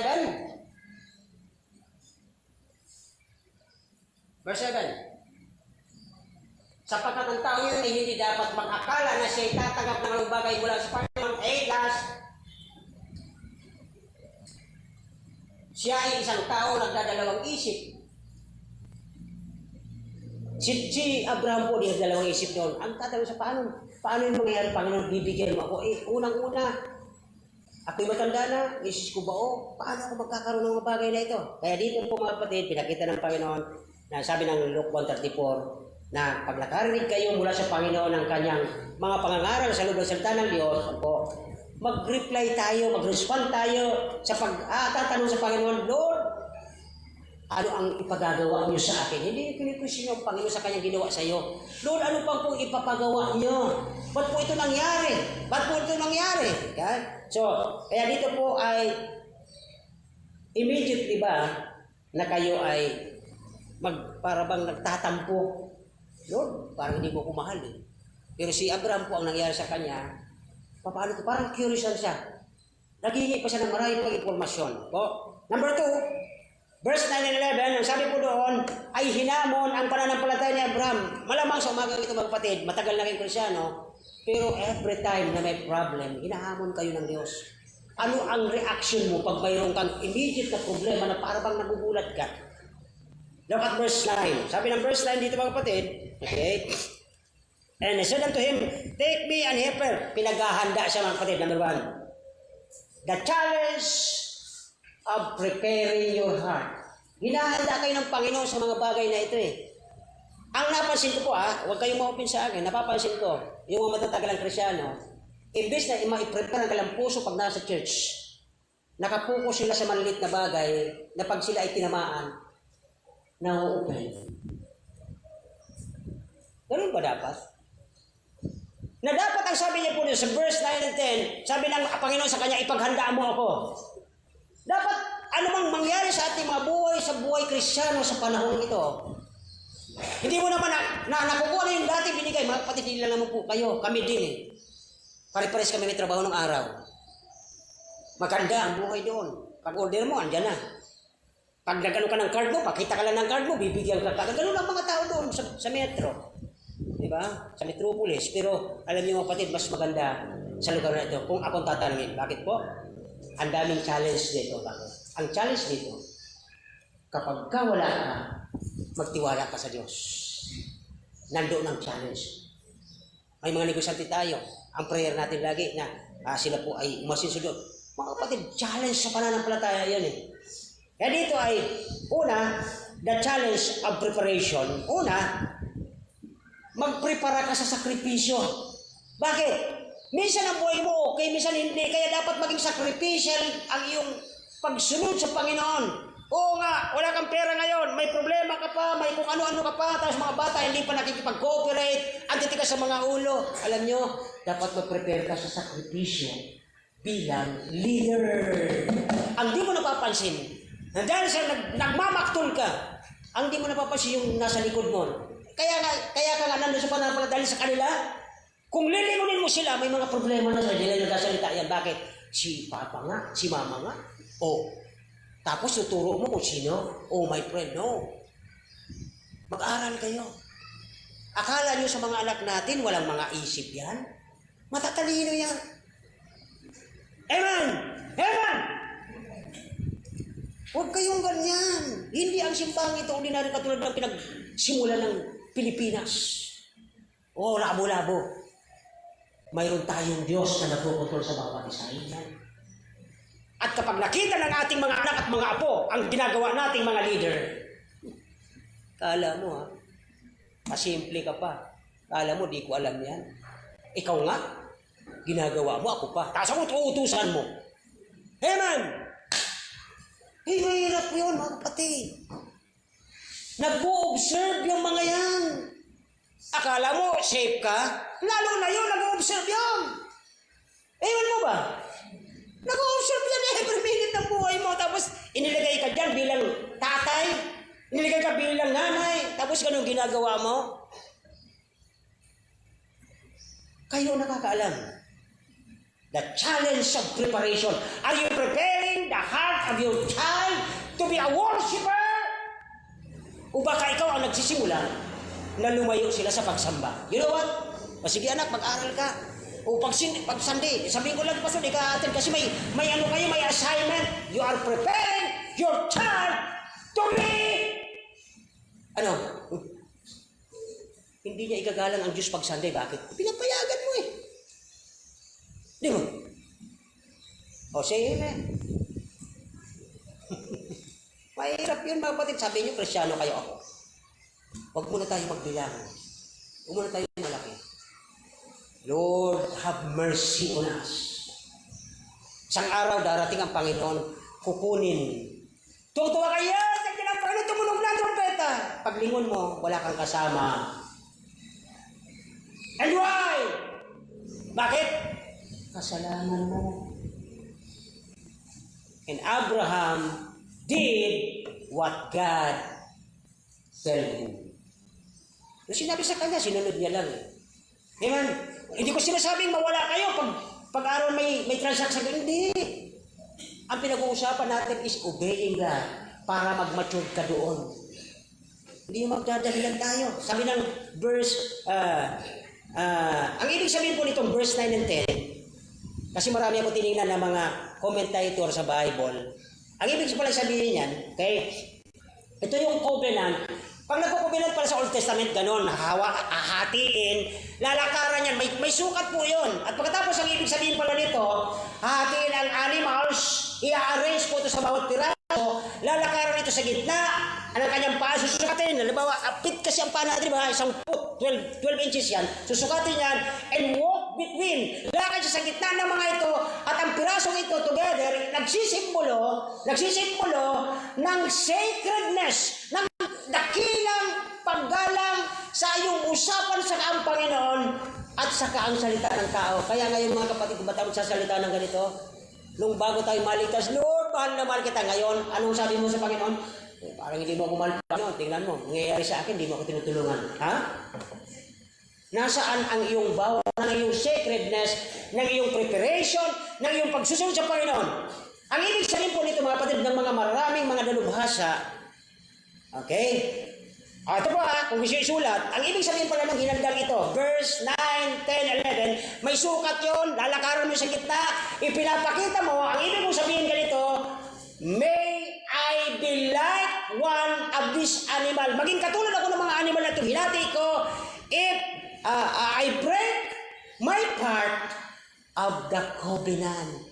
Di ba? Ano ibig sabihin? Mawawasa ka doon eh. Pag hindi ka sumunod sa sumpaan mo at sa kanang Panginoon mo, kaya naglalakay siya sa gitna, may sukat yun. At pagkatapos, ang ibig pala sabihin yan, Lord, sa ating sumpaan, Panginoon, nagsabi ako sa mahal kita, maging ganito ako sa mga hayop na hinati. May I be like one of this animal kapag aking hindi sinunod ang parte ko sa ating kasunduan. Naunawa mo ba? Kaya naintindihan niyo ba? Ang layo ng isip ko, brad. Naintindihan sa labas eh. Naintindihan mo yung sabi ko? Ulitin mo nga. Kita mo? Ang layo na iniisip. Pambira. Di ba? Nung pinaghanda itong covenant ni Abraham at ng Panginoon, sabi ni Abraham, Lord, kapag sumuway ako at hindi ko sinunod ang ating kasunduan, na mahal kita at susundin kita, ano mang sabihin mo gagawin ko? Maging akong katulad ng mga hinating animals na ito. Hindi po ba? Basahin niyo po maidiyan. Kaya dito po ay, sabi ko sa inyo, this is the part of the covenant. Ang gusto ng Diyos, ang dapat masunod, mga kaibigan, po, kailangan nating maalala sa buhay ni Abraham, okay, nagbigay ang Diyos ng requirement. Ano ang requirement natin? Repent. Diba? Pagtapos na mag-repent, alimutan na natin yung dati ng gawain. Magbago ng buhay. Kaya mamaya sa baptism, di ba, yung pagkalubog niya yon, babangon siya uli sa kabaguhan ng buhay. Hindi yung dati pa rin. Naging din akong high school, ako'y binaptize. Naalala ko yung pagka inihila ang bibig ko, makipagkwentuhan ng kalukuhan ko sa aking barkada. Naalala ko yung pagkabuhay na maguli ng Panginoon. Okay? So, it requires commitment at hard work sa part natin sa lahat ng bagay na napakadaling dumating at mabilis din nawawala. Bakit po? Ang ibig sabihin po, okay, eto na po, how to serve God. Paano tayo mag-serve sa Panginoon? Pastor, alam nyo naman eh. Alam naman natin. Pag may... Pwede. Pero alam nyo, nagulat ako nung Sunday. Ay, mga lumaten. Bagyong bagyo. O please, walang ma-open sa akin. Pangalawa, sa service sa Panginoon. How to serve God with price, may halaga. Yung, minsan may lagnat sila, nandito nakaupo, nakikinig.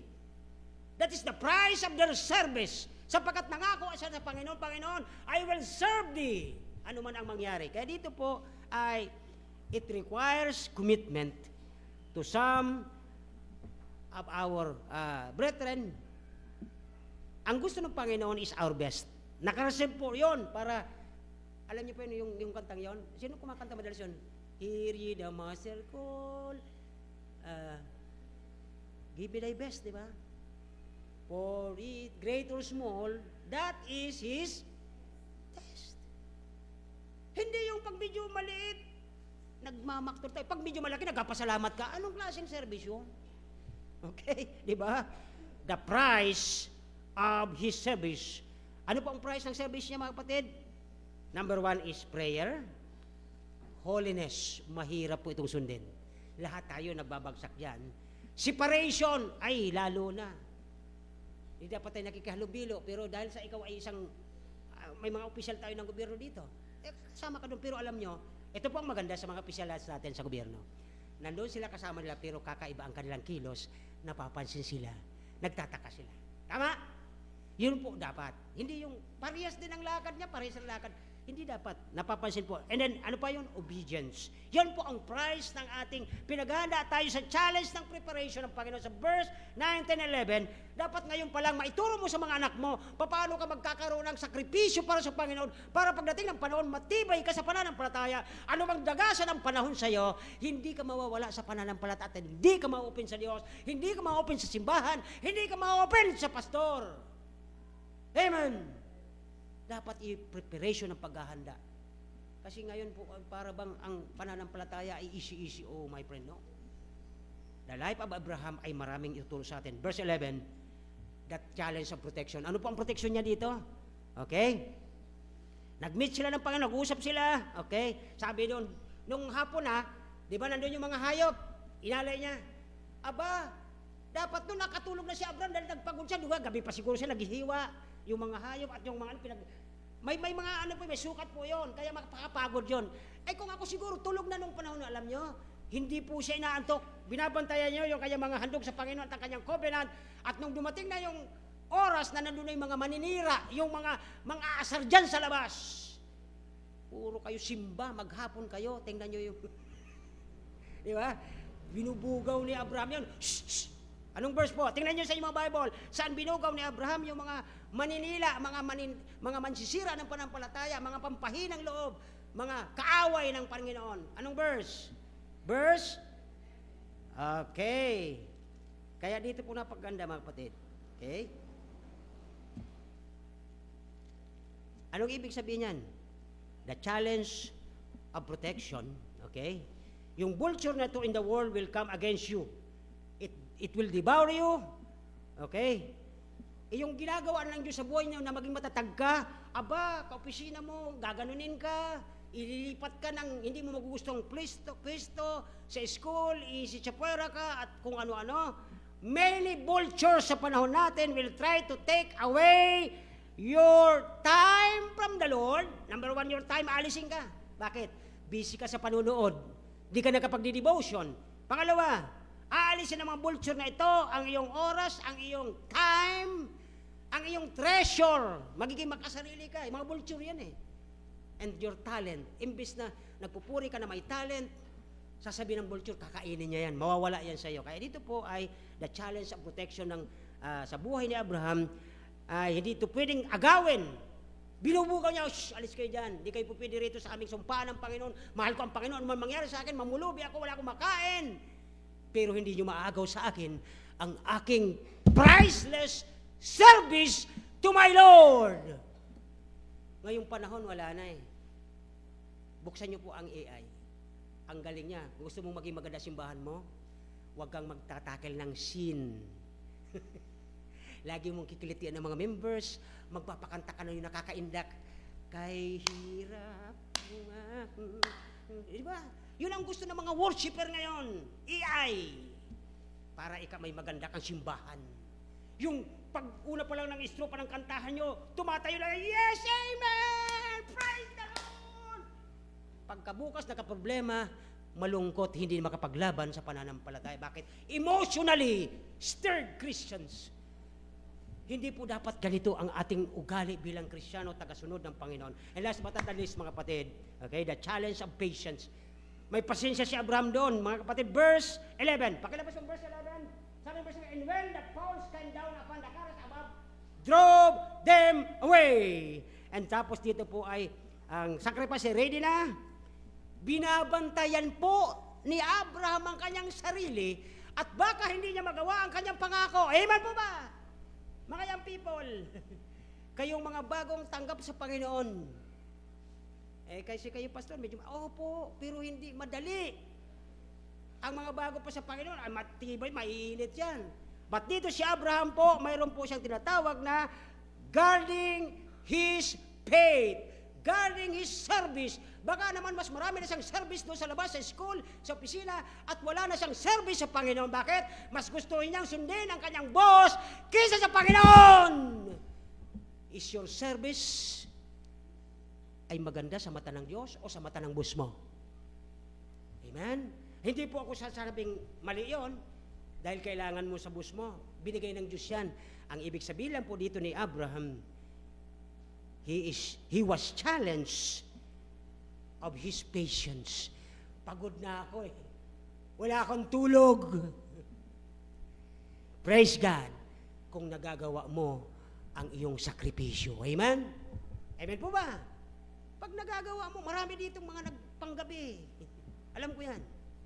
But, what is the challenge? Verse 11. Mga kapatid, pag dumarating itong mga maninila, sige, pahinga ka na lang dyan kasi alam ko wala kang tulog. That is your Paul. Maninila sa pananampalataya. Ay, ikaw naman siyempre, gusto mo makatulog. Ay, thank you. Hirag na, tulog ka na. Ang tanong, natutuo ba ang Diyos? Natutuo ba ang Diyos? Ang mga totoong worshiper, ayaw nila na ang Diyos nila ay nalulungkot sa kanilang ginagawa. That is the true worshiper. At dito po mga kapatid, the challenge of patience. If the Lord is working in your life, kung siya po ang nagtatrabaho ng lahat sa'yo, binigyan ka mga laulo hanggang patalampakan mo, lahat ng galing sa Diyos, ano ang silbi na sabi mo mahal mo siya?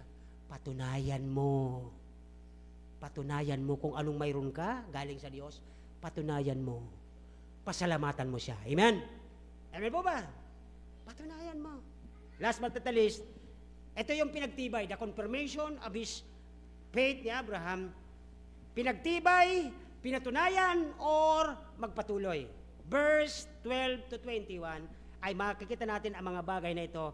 Nagkaroon ng gabi na puno ng kadiliman.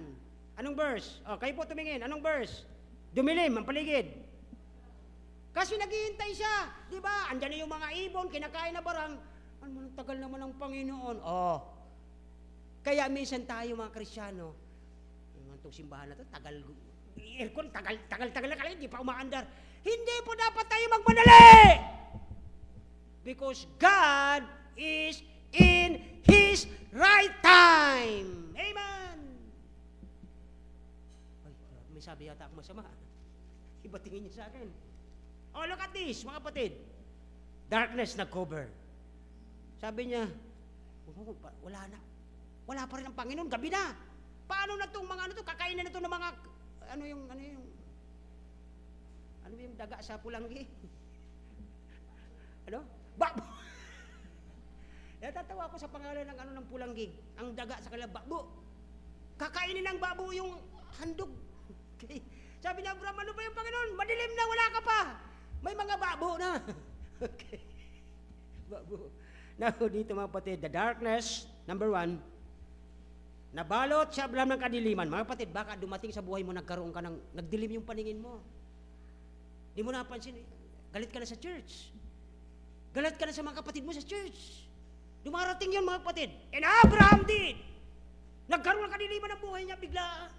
Wala nang Panginoon. Sabi niya, Panginoon, darating siya eh. Dumating na mga Paul, yung mga maninira ng pananampalataya. Dumating na, binugaw ko na, wala pa rin. Gumabi na! Hating gabi na! Mag-aalauna na, wala pa rin. Mga kapatid, number 2. Okay. Minsan, ang gusto natin, nagmamadali tayo. Lord, ito gusto ko eh. Lord, dali na. Gusto ko ipakita sa kanila. Madali kitang tawagan. Mga kapatid, hindi po natin dapat ginagawa yon. Hindi ka ang pinaka-number 1 na Christian sa mga anak ng Diyos. Maghintay tayo sa kalooban niya. Amen! May time ang Panginoon. At dito po ang pangatlo. Pinadala ng Diyos ang dark time sa buhay ni Abraham, night. Alam ko sa oras na ito, lahat tayo may pinagdaan ng kadiliman sa buhay natin. Tama? Madilim na problema, grabing problema. Ano po? At nag-increase lalo ang pananampalataya mo dahil doon sa problema ngayon. Tama? God, let it be, pinapahayagan niya ito para masubukan ka sa maliit na bagay. Para pag natuto ka sa maliit na bagay, magaling kang sasalubong sa malaking problema, matibay ka dito sapagkat subukan na ng Panginoon mo. Amen? Amen po ba? Pero karamihang Kristiyano, matatagal na kisa sa akin, nawawala because of this testing. Dito po ay nabalot siya ng dilim. Okay? Iyon po ang ginagawa ng Diyos sa buhay ng bawat isa. Sa kanyang mga anak, okay? Pinapadalhan sila ng kadiliman, ng problema sa kanilang buhay so that we might learn to trust Him more. Ang problema pag may problema tayo, wala ka ng tiwala sa Diyos, mayroon ka ng tiwala kay Gob. Punta tayo kay Gob, patutulungan tayo. Amen! Kaya dito po, pang-anim, hinahayaan ng Diyos ang ating mananampalataya na mag-mature sa mga bagay na ito. Yung darkness na ito, pinapadaan niya para maging matibay ka, and then, so that we might learn to trust Him more, sabi ng Hebrews, okay, na mga disciples, na mga, si Daniel, si Noah, lahat dumaan doon, di ba?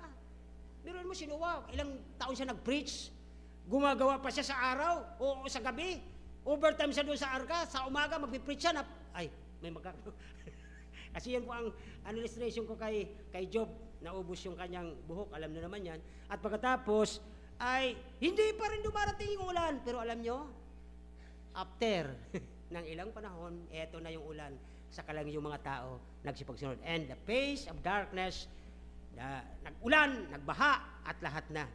So yung situation ng mga taong ito sa Old Testament at sa atin is the same. Okay? Therefore, mga kapatid, ito na po ang solution. Therefore, do not fear your darkness. Ano bang nangyayari sa buhay natin? May mga member tayo dito na hindi ko kaya ang kanilang problema. That is darkness to them. Pero alam nyo, ang Panginoon, if you are saved, mga kapatid, kapag ligtas ka, kapag nasa Panginoon ka, then the Lord is working His perfect sa buhay mo, okay?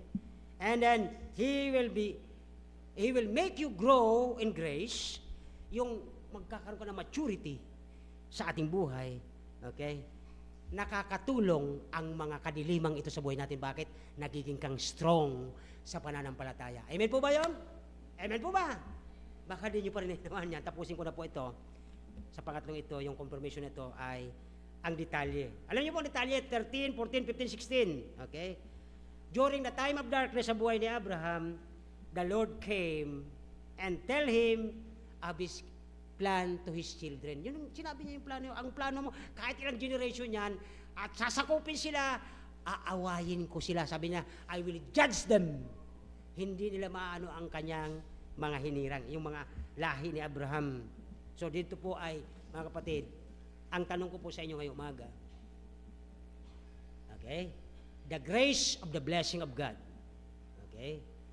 Sabi doon sa verse 16, kung inyong aralin niya pag-uwi niyo sa bahay, to give the Amorite spare of to repent, para magkaroon ng mga Amorites doon ang panahon na magsisi sa kanilang ginagawa sa mga anak ng Diyos. Kaya dito po, pag verse 17 to 21 ay nagkaroon na po ng documentation, inilista po doon lahat. Anong ibig sabihin sa buhay natin ngayon, mga kapatid? The covenant, okay, isinimento. Yung usapan ni Abraham at ng Panginoon nakasimento, matigas, matibay, hindi kayang durugin. At pinatigas ito ng pananampalataya ni Abraham sa lugar na kung saan ay nagkaroon sila ng pangako sa isa't isa. Naantala ang Panginoon pero naghintay si Abraham. Tama?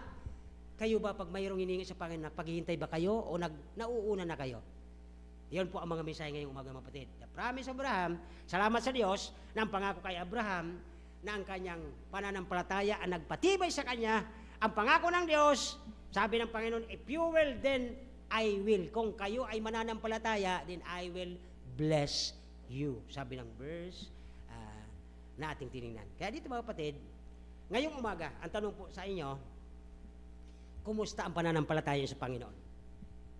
Kasing katulad ba ng tibay na pananampalataya ni Abraham, dumating na yung problema, dumating yung kadiliman, dumating yung pinakamabigat na problema, naghintay siya, dumating ang Panginoon, at isinimento ang kanilang usapan, sabi ng Panginoon, pagpapalain ko ang iyong lahi. Ano ba ang pangako sa atin ng Panginoon? I will never leave thee, nor forsake thee. Yan po ang isa sa makita natin. Tayo magtatapos. Okay?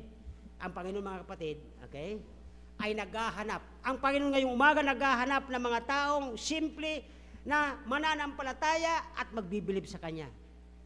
Kayo mga kabataan, kung di pa kayo sigurado yung kaligtasan, paniwalaan nyo si Kristo na nagdusa sa krus, namatay siya doon para bayaran kasalanan mo, yun lang po ang simpleng pananampalataya.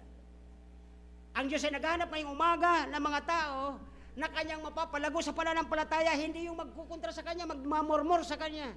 Pangatlo, ikaw ba ang tao ngayong umaga, okay?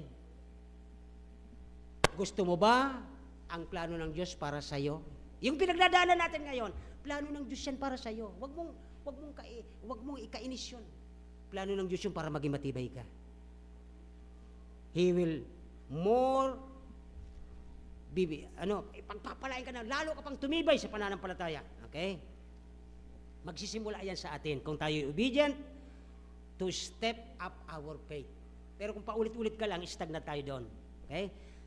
Sa umaga pong ito, tayo po pwedeng manalangin sa inyong kinalalagyan. Lord, may pinagdadaan ng kadiliman at ang ayon po sa biyaya ng istorya ni Abraham, naghintay siya at isinimento ang inyong usapan at nangako ka, Panginoon. Katulad natin, nangako pa rin ng Panginoon sa atin this morning. Tayo po ay manalangin na kilang Diyos. Salamat po. Na nangako ka kay Abraham, ganoon din po sa amin. Na upang kami ay lumago sa maging matibay, maging matatag sa pananampalataya, hindi yung maging parang bata na anumang problemang dumating, maliit man malaki, ay tinatalikuran ka. Lord, alam namin ang mga nangyayari sa oras na ito ay hindi po ito emergency, hindi ito nagkataon, kundi ito isa sa plano mo upang pagtibayin kami sa pananampalataya at hindi kami bigyan ng mga confusion. Salamat po sa mensahe, Panginoon. Napakabuti niyo po. Ako po mismo na-revive sa inyo pong mensahe. Tulungan niyo po kami ngayong umaga. Sa pangalan ni Jesus. Amen. Amen. David.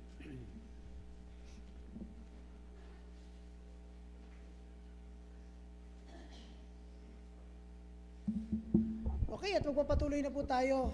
Tuloy-tuloy na tayo, no? Isa sa pinakamahalagang ano po ngayon, na atin pong event ay merong dalawang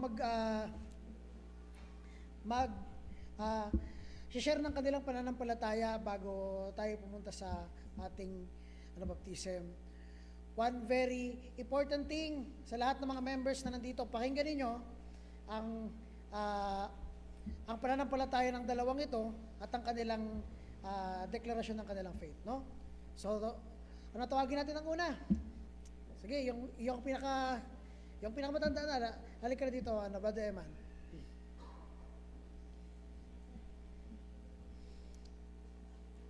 Okay? At siya po ay magbibigay ng kanyang deklarasyon ng kanyang pananampalataya. And the people of God say, Amen. Pakinggan natin si Brother Eman. Good afternoon po. Ang testimony ko lang po ay parang nung last testimony ko lang rin na very thankful kay God na sa pag-guide sa family ko, and thankful sa guide niya na unti-unti ko rin siya nakikilala by the Word of God, and lalong thankful doon na dahil kay God na unti-unti niya akong binabago. Gaya nung sabi ko last testimony ko na nakakagawa ako ng time management ko na hindi tulad ng dati na ni minsan ayoko pumasok sa school na tinatamad ako. Palagi gusto ko sa bahay, sa tambayan. Pero ngayon na nung simula nung devotion namin nila kay David, na marami rin ako natutunan na dapat importante rin yung pag-serve kay God, then yung pag-aaral para sa future, na sa ngayon nakakagawa ako ng time management ko, na nakakagawa ako ng mga activities ko. Then thankful din ako kay God na sa pag-support sa family ko, na be strong palagi, na kahit nahihirapan, nakakaya pa rin naman. And yung sinabi ko kay Kuya David na I have a sin na nagagawa ko nung mga devotion pa yon, na talagang pinagpipray ko kay God na sana gumawa siya ng way na mawala yung sin na yon. Then sabi ko before magpabaptize ako, na sabi ko tatapusin ko yung sin na yon. Then thankful ako kay God na gumawa siya ng good way na mawala yung sin na yon sa temptation ni Satan. Dahil kay Satan nagawa ko yung mga sin na yon. And very thankful ako kay God na sa araw-araw gumagawa siya ng way para hindi ko magawa yung sin na yon. And thankful din ako kay God na unti-unti na naunawaan ko, naiintindihan ko na totoo siya. Then hindi like nung elementary ako, nung nagsisimba pa ako dito, na bata pa ako nun, sabi ko nalilito ako kung tunay ba si God. Nung grade 6 yata ako, nung grade 5, sabi ko nalilito ako kung tunay ba si God, na nagdadalawang isip ako na every Sunday kung mag-a-attend ba ako ng church, na para bang ayoko sumama sa family ko na pumunta every Sunday, na hindi ko maintindihan sa sarili ko kasi bata pa ako noon. Then ngayon, nare-realize ko na pag wala si God sa buhay mo, maaari kang mapahamak, na maaari kang makuha sa temptation ni Satan. Then sa temptation ni Satan na yun, na naunawaan ko na kung wala ang Panginoon, baka habang buhay ka na nasa sin na yun, and then mapunta ka sa apoy ng impyerno. And yun lang po, thank you po. So, bago po, ito kasi ito ang kanyang declaration ng kanyang faith. Ikaw ay naniniwala na kailangan mo ang Panginoon sa Kristo. At naiintindihan mo na makasalanan ka at kailangan ng Panginoon sa Kristo. No? Mata ka na. Okay, sige. Next, Jacob. Okay, pakinggan natin ang kanyang deklarasyon ng kanyang pananampalataya. Pakinggan natin ang kanyang kanyang testimony. Okay? Proceed ka na sa kabila, Eman. Okay, at habang nagpe-prepare si pastor at si okay. And the people of God say, Amen. Good afternoon for everyone. Doon sa yung paunti-unti ko na rin na yung ko sa pagpatuloy sa Diyos, lahat. Naliwanagan na rin yung paano pagsunod at yung baptism. Yung sa baptism, hindi ko nga alam kung ano yung baptism nung una. Makakala ko yung sa baptism yung first way to Christian. Tapos yung pag namin sa disciple fellowship, yung baptism, yung pagsisisi mo at pagtangkap mo sa Diyos na ready ka na magpatuloy at alisin yung mga nakaraan mo. Yun lang po.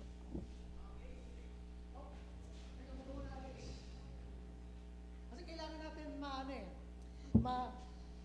ma-confirm. So, naiintindihan mo na tayo ay makasalanan. No? At wala nang ibang paraan maliban sa Panginoon sa Kristo. Handa ka na. No? Nasunod sa Panginoon sa Kristo. No? Okay, sige. And the people of God say, Amen. So, ngayon tayo po ay mag-aawitan muna ng tawagin ko siguro tawagin natin yung tatay nila para Brother Raymond, para ilid tayo sa awitan ng Trust and Obey. Brother Raymond, please. At ito ay isang big step para sa isang Kristiyano na ideklara ang kanilang pananampalataya sa harapan ng mga mananampalataya. No? Brother Raymond, please.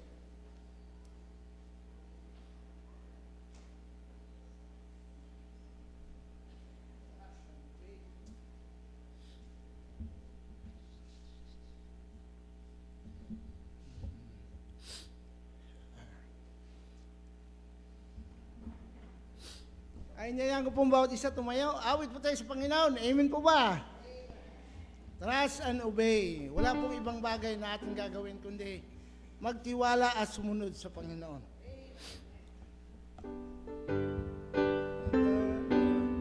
When we walk with the Lord in the light of His Word,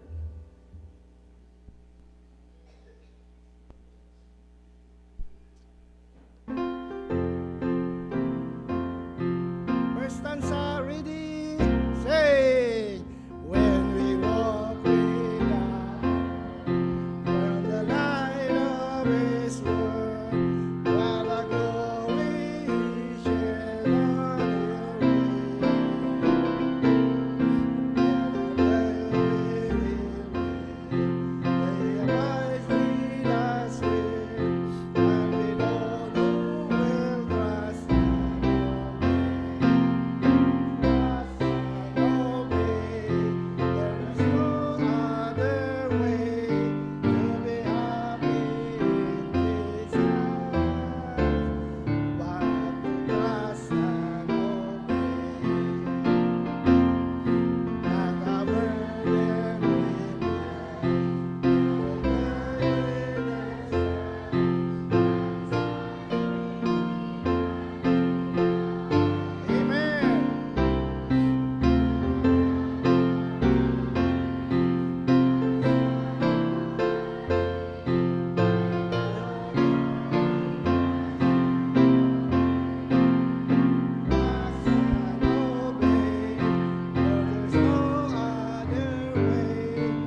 ang bawat isa. Salamat po. God bless.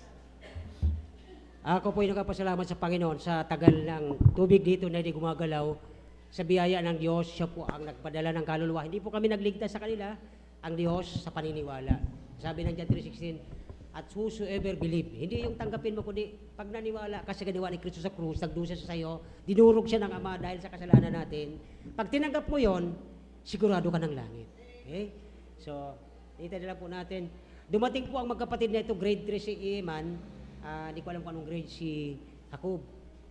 Sa awa ng Diyos, naalala ko nung panahon na nag-ministry ako kay Manny. Ayan si Manny, tayo ka nga Manny. Si Manny po ang nagtatrabaho na po sa fiscal sa office. Ay nagsimula akong grade 5, diyan kami nagtuturo sa kanya. Kaya kung may gusto po na palitan yung ginagawa ko, pakakain, tuturuan ko sila diyan. Isang araw, mayroon kayong masabi, Panginoon, thank you, ginamit mo ako sa kaligtasan nila. Okay? Alam po yung dalawa, nanginginig na yung almura, ay ano ko dito? Malamig yung tubig. Ito na, hinahanap ka na ba?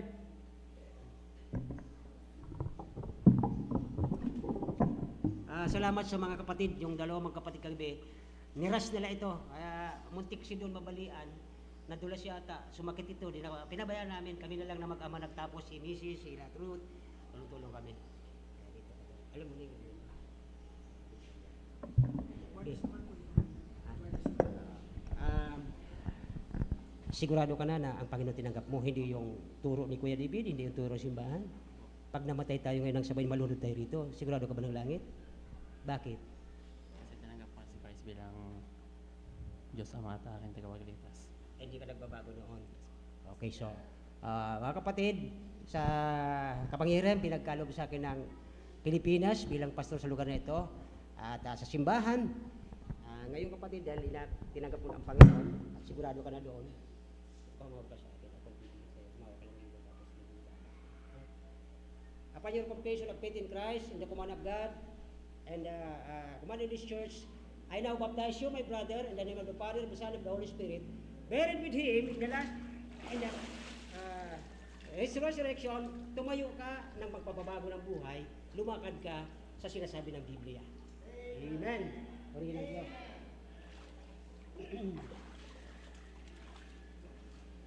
Mabilis lang ang panahon. Di ko akalain na ito isang araw susunod sa Panginoon.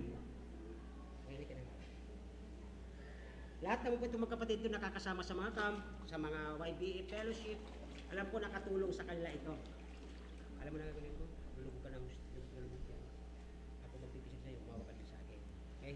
Yung pong humahawak ang tao dito sa kamay ng pastor, inirepresent yung tayo ay nang sa pananampalataya kay Kristo. Okay? So, ikaw ba talaga sigurado na ligtas na? Ano man mangyari sa buhay mo? Mawala man sila baba mo, ligtas ka ba talaga? Bakit mo nasabi? Okay, tinanggap ang Panginoon sa Kristo. So, sa kapangyarihan, pinagkaloob po sa akin ng Pilipinas at ng simbang ito. And then, I nabaptize you, my brother, in the name of the Father, the Son, of the Holy Spirit. Okay, buried with Him in the likeness of His death, and raised up in the likeness of His resurrection, that you should walk, lumakad ka ng kabutihan at kabaguhan ng buhay. Amen. Kapatid, huwag niyo pong kalimutan, pag nakabista po ito, o mga delay man, ay kamayan niyo po sila bilang sila po ay nakakabit na sa body of Christ. Ang ibig sabihin po ng tubig na ito, hindi ito nagliligtas. Kahit ilang beses kayo lubog dito, kung hindi ka patutong tumakap kay Kristo, hindi ka rin po makakarating ng langit. Ito'y nagpapakita, lumubog ka sa tubig, namatay ka na sa buhay ni Kristo. At ang buhay na pinamumuhay natin ngayon ay buhay na ni Kristo, hindi na atin. Kaya anumang gusto natin sa mundo, dapat hindi mo na yung gusto. Ang gusto ang mundo, kaaway ng Diyos yun. Okay? Salamat po. At tawagan ko si Brother Javier sa ating closing. Closing na ba? May offering pa. So, magko-closing po kayo, kapatid. Mag-refer na. Pakikuha na lang yung offering ko na sa Bible. May pakilagay mo lang yung envelope. Okay, at ba? Nami-bless ba kayo mga kapatid? Amen. At meron tayong bagong mga kapatid dyan, mamaya kamustahin nyo. Ngayon pupunta tayo sa ating pasalamat sa Panginoon, our offering, Brother Raymond. I-lead nyo po sa ating offering at pagtapos ito ay i-close tayo mamaya ni Brother Heber, no? So, Brother Raymond, please.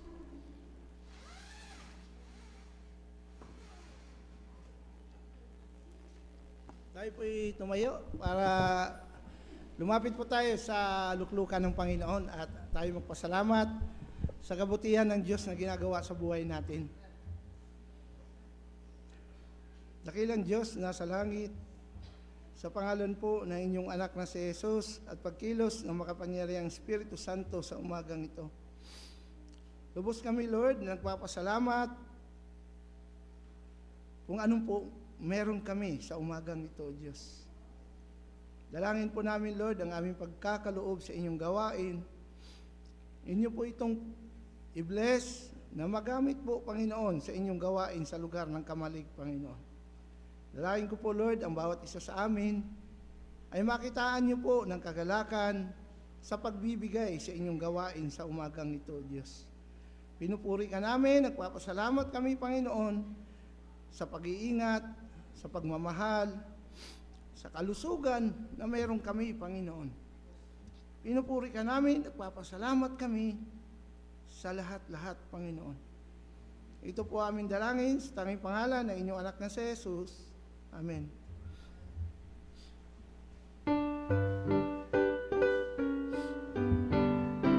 Oh, how I love Jesus. Ready, say, there is nothing I love. I love to sing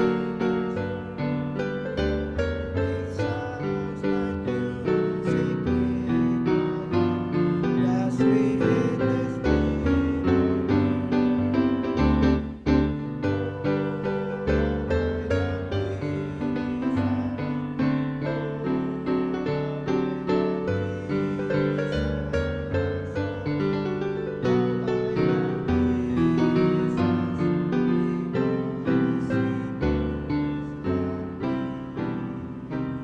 God bless po sa lahat.